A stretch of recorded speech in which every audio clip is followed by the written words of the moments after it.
Hi guys, welcome to another episode of Tarot Spinning. My name is Kathy and we're going back into the Major Arcana. The first card we have up today is the Emperor. So with the Emperor, he is number 4 in the Major Arcana and he stands for expansion, ambition, drive, security. He's very much in the Mars energy. You can see all that ram heads all on his throne, so he sort of has the fire sign vibe to him. He can also be to do with a promotion, business, work, banking. He's the ambition or the effort that's needed to go ahead and get something done. He's usually just a really positive sign for stability. I always find him just to be a solid, stable energy. So that's the Emperor. And then number 5, we have the Hereford.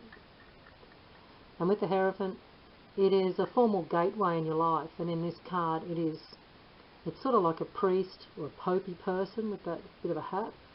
And he's got, looks like a couple of priests or somebody bowing down here.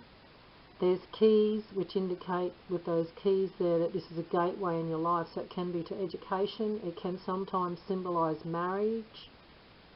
The 2 columns symbolise in the background there that bit of a gateway vibe.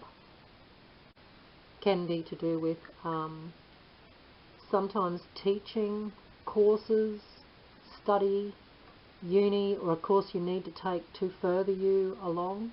Or it can just be, when it's marriage, it's usually to do with being a formal, traditional ceremony that, you know, it's not just 2 people going down to the courthouse and getting hitched. It's definitely they want to have a public ceremony and all their family and friends there, and etc, etc. But that's the Hereford. And we'll jump on now into the 6th card is the Lovers. And with the Lovers card, it doesn't necessarily just mean it's to do with romance or marriage. It can be to do with a relationship or even just someone that comes into your life and leaves your life again. It can be just a passing thing, or it can stand for, the other symbol of this card is a choice. So there's a choice of 2 ways to go. So it's more a relationship card. Sometimes it could be friend, but sometimes just depends what deck you're using. Sometimes it can be about friendship or best friends, but again, we won't get into too much to remember. If you just can remember what each card is by looking at it, you're doing good. Then we go on to card 7. This stands just slightly wider than the cards. Anyway, that'll do. It's the Chariot. It's quite a really nice energy, the Chariot. It is the driving force, the energy coming in, your life's moving along. There's going to be energy coming in and change coming in with the Chariot. When this movement comes in with the Chariot, it's usually after a great period of hard work and effort that's been put in, a lot of soul searching, a little bit of wisdom has come in. Oh, I've given up trying to sit it there, just hang sideways, I don't care. It can be a sudden turn of fortune.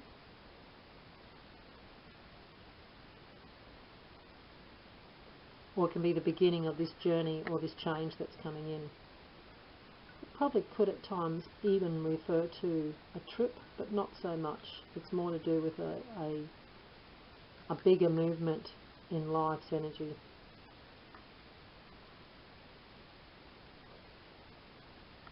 Now we'll go on to card 8, which is Strength. And of course with the Strength card, it's an energy that comes into the reading saying that you have the strength, you've mustered up the strength, you've overcome a challenging situation or circumstances, and you've actually got the strength to move forward and go. You've learnt something, a lesson's been learnt, or you've matured. And it definitely has got to do with faith, finding that confidence, finding the faith, to overcome anything in your path, any situation. If the Strength card comes into the read, it's pretty well a positive yes that it's all going to work out quite okay. Then we're going to go on to the Hermit card, which is 9. Number 9 is the Hermit. And the Hermit always depicts, it looks like a sad, lonely figure with his staff, but it is just generally symbolises an inward journey. So it is introspection, soul searching, shadow work could come under that banner. But even though the figure is alone, it's not a lonely figure. It is, it's a time of growing and changing and becoming wiser. And the little star in the lantern is symbolised in the card later in the deck, which is, I think she's number 16 is the star.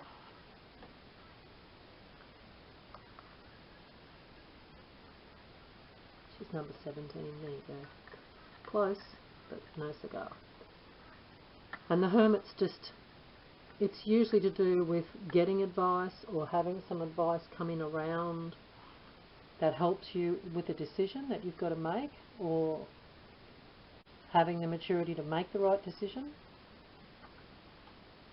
You can go and see somebody that can be a teacher, a therapist, or just an inspirational, or a sort of go and ask for help if you're not really sure. We're trying to work something out, and it's quite a big decision that has to be made. So the Hermit comes into that, to the reading with that energy that you've been paying counsel to somebody or even to yourself.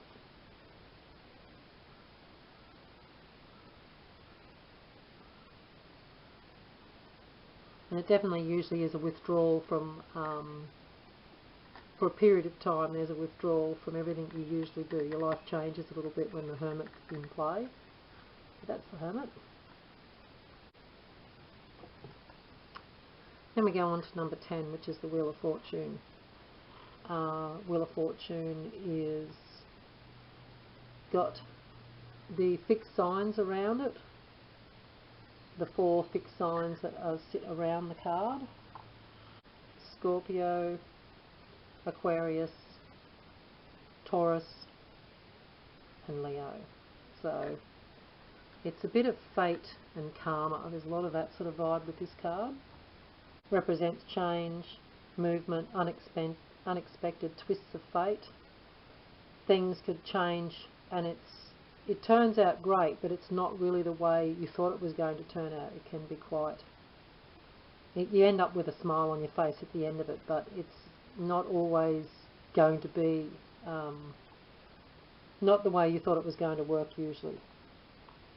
Nothing turns out like you planned, but it's always a lucky turn of events, or coincidences, all that sort of stuff. It's always got a good energy to it. It's always luckiness. And it actually says tarot inside the wheel. There's the star signs that are the 4 fixed signs are in there as well, but the tarot word is spelt out on that wheel. Then we go on to card 11, which is Justice. And with the Justice card, of course, it comes in with the scales. There's columns behind them, so it's another gateway card. You have the gateway cards, the Hereford, the High Priestess, Justice, the Moon. There's quite a few cards that have these columns in the background. They're just another part of the energy. When you see the columns, it means there's a gateway going on. Usually clear thinking, justice will be served, things will go in your favour, things will work out. It's usually a positive. It's got a positive energy to this card.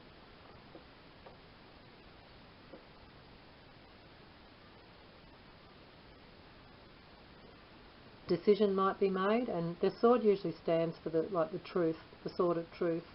The truth will win out. The truth is going to be revealed. It's got all that. It's got all that energy to it. That Justice card. It's always got that vibe.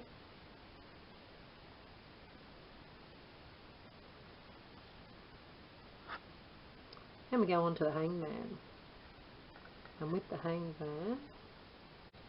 Hangman's usually to do with sacrifice. That's what his main energy is. You have to let something go, you have to surrender. There can be a time delay, there can be a little bit of a time delay around with the Hangman. You may be asked to give something up when this card comes into the read. Things don't really make sense, and it's not a good time to make decisions. It's usually more his world's upside down, so everything's gone on its ear a bit. It's not sort of sitting the way that it's not going the way you'd like it to do. He's like an obstacle, but sometimes it's a divinely guided obstacle. So you might have to give something up, surrender, and know that there'll be a little bit of a pause. There's a little bit of a time delay when he's about in the reading, depending who he's positioned up with. Then the last card for today we're going to go on to is Death, which is number 13. And yeah, favourite number's 13, so I do not mind the Death card. And Death card comes as it's shown in this card. It's the ending of a cycle and the beginning of another cycle. So with death, one thing finishes, another thing's going to begin. It used to invoke, you know, a bit of fear back in the day. With the Death card, there used to be a skeleton. I think there was a skeleton riding on the horse. But it's actually quite a positive. I find it to be quite a positive card because it's a card of change. Something's giving way, the old's giving way for the new, and there's a gateway just in the background with the sun coming up, and that's what they're leading into. They're walking through over all the dead bodies, but they'll eventually get over to that gateway. It's the end of this phase, the beginning of the next phase is coming in. So with the Death card, it's a bit like the phoenix rising from the ashes, so something's finished. It can feel like there's nothing happening and nothing's moving. You're in the cocoon stage. But, you know, a bit of patience and you'll break through and start emerging out and coming out of this energy and pulling out. But when it comes into a reading, it definitely, there's no other way to read it other than just as change. Quite a big change coming. So that's it for today. We've ploughed through quite a few. We'll go on next week and finish it off, but I'm only been reading them in the upright position. I'm not doing reversed. It's just too much to remember, and I think if you're just learning, you're better off just getting to keep. I would separate the major and the minor arcana, and I would just play with one side of the deck only and keep placing them down and just see if you can remember which card's what. That would be one of my cues for starting to play with the majors, and just as you put them down, start looking at the cards and remembering what each card means. That's it for today, so thanks for hanging out. See you next time.